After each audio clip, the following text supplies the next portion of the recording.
এখন বাসা বাড়িতে রাঁধতে গেলে গ্যাস নেই। বিদ্যুৎ মন্ত্রী আগে একবার ছিল, সে এত বড় একটা সমস্যা, যে কোনো জনগণের আশ্বাসই দিতে পারতেছে না। এই মন্ত্রণালয় থেকে তারা অবশ্যই সরানো উচিত। জ্বালানি মন্ত্রী চেঞ্জ করলে সব ঠিক হবে।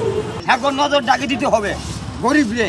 আপনি যদি পাঁচতলার দিকে চান তাহলে আপনি ভালো থাকবেন না। যে গার্মেন্টস সেক্টরগুলো আছে, তো এই গার্মেন্টস সেক্টরগুলো প্রত্যেকটা মানে বিদ্যুৎ যে চলে মেশিনগুলো, এগুলা কিন্তু আপনার ওই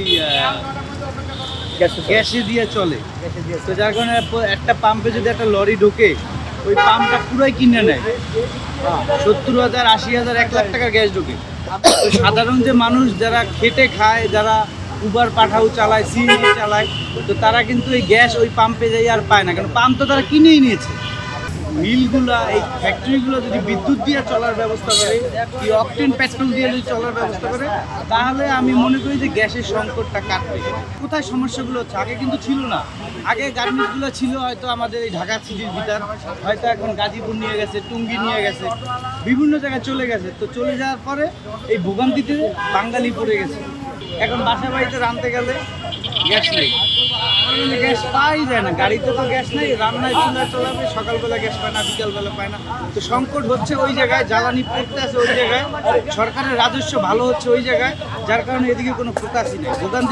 ভোগান্তি নিরাশ করার জন্য কেউ কোনো কথাও বলে না, কোনো সময় দেখেও না যে কোন জায়গায় সমস্যাগুলো হচ্ছে। তার আসি তো 4 ঘন্টা তো হয়ে গেছে, গ্যাস পাবো করতে, গ্যাস তো বন্ধ 9টার পরে অন করুন কি। এই যে এক ফিট যদি লয় 3 ঘন্টা দাঁড়াই থেকে, তাও 80 টাকা 70 টাকা গ্যাস ঢোকে। আর কি করুন, এই 70 টাকা গ্যাস দিয়ে কি আর জমা ওঠে? যাই কার আন কি করবো, কয় বলে যে আগুন লাগছে কোন জায়গায় আগুন লাগছে, আমি কেমন বুঝবো? আমি যেটা কয় এটাই তো বিশ্বাস হবে। এর আগে তো বাংলাদেশ সহ বিভিন্ন দেশে তেলের সংকট ছিল, এবং তেলের সংকট তো বলছিল যে তেলের সংকট হয়েছে, তেল নাই হে নাই, সিরিয়াল সারাদিন দেখেও তেল পায় নাই। পরে 30টা 40টা বাড়াই দিয়েছে, পরে তেল আছে, সব কিছুই আছে। তো এখন কি পরিকল্পনা করছে বলে মনে করছেন? এখন পরিকল্পনা কি করতেছে, খালি কইছে তো 10-15 দিনের মধ্যে দেখতেছি এটা গুছাই হয়ে যাবে, কিন্তু তো 10-15 দিন তো প্রায় হয়ে গেছে। এখন কবে কি হয় এটা বলতে পারবো। আমি 3টার গিয়ে এখনো আছি সিরিয়ালে। গ্যাস না নেওয়া পর্যন্ত আমি বন্ধ করতে পারব না। আর মালিকেরা তো জমা কম নেয় না, আমরা সিরিয়াল ঘন্টা 3-4 ঘন্টা বয়ে থাকি গ্যাস পাম্পে।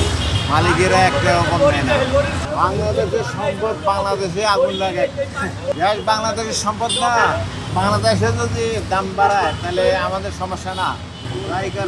সরকারের বিদ্যুৎ মন্ত্রী আগে একবার ছিল, তখনও তার এই সমস্যা সে কথা বলতে পারে না। আবার সেই মন্ত্রীরে আবার সেই দপ্তরে দিতে, সে এত বড় একটা সমস্যা, কিন্তু সে মানুষের জনগণের সামনে যে নমনীয়ভাবে বলবে যে না আমাদের এই সমস্যাটা হইতে আছে, তা আপনারা একটু ধৈর্য সহকারে একটু সামলান, কিন্তু সেই কথা না বলে সে কোনো জনগণের আশ্বাসই দিতে পারতেছে না।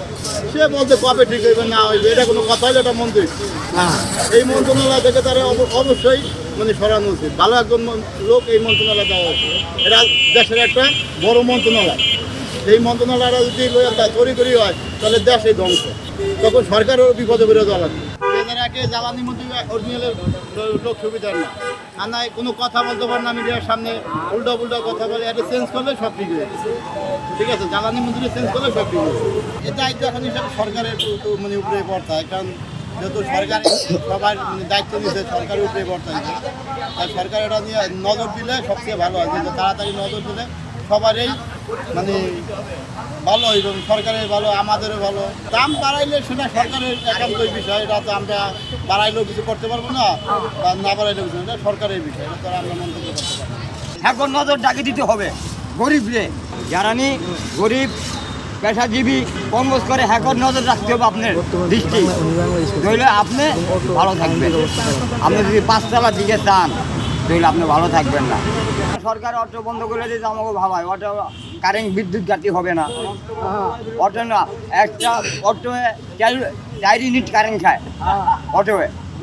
এই যে ভাড়া সিএনজির ভাড়া 1200 টাকা দিতে চায়, অটো করে কি আমার 300 দিয়ে লয়ে জায়গা আমাকে পা রিক্সাতে দিকে নাস্তি মারে, পাই রিক্সা চলবো না, তাড়াতাড়ি যাবো অটো যা 100 ভাড়া 30টা 50টা যাবে মারে। 3 জন 4 জন করে আমাকে উঠবো বলেন আমাকে উঠবো নি আমরা যে না খেয়ে দেবো এই যে আমরা যে বর্তমান হারা দিনে আমি মনে করে 2 টাকা ভাড়া মারছি তা আমি ওই গাড়ি জমা 120 টাকা আমি সংসারে কাম করতে গাড়ি জমা দিব করতে পারি আমি অটো বাইকের পথ নাই অটো গাড়ি উড়াই দিব। তার মানে বলতে চাচ্ছেন যে অটো রিক্সা আসার পর আপনাদের আগে যে আইনটা মতো তা এখন হচ্ছে না। মার গাড়ি যেতে উড়েই না 100 খ্যাপের মধ্যে যাত্রী জিজ্ঞেস করলে 1টা খ্যাপ পাইলে পাই না পাইলে না পাই বইয়া থাকুন লাগে। তাহলে এই টাকা দিয়ে সংসার চালান কিভাবে? এইভাবে কষ্ট করে ডাল বাচ্চা যখন আলু পোলা বাচ্চা খাই কোনো দিন 300 টাকা ভাড়া মারি কোনো দিন 400 মারি এই এর বেশি মারতে পারি না পাটিকাতে। দেশে দেশে সবার সাথে দ্য নিউজ।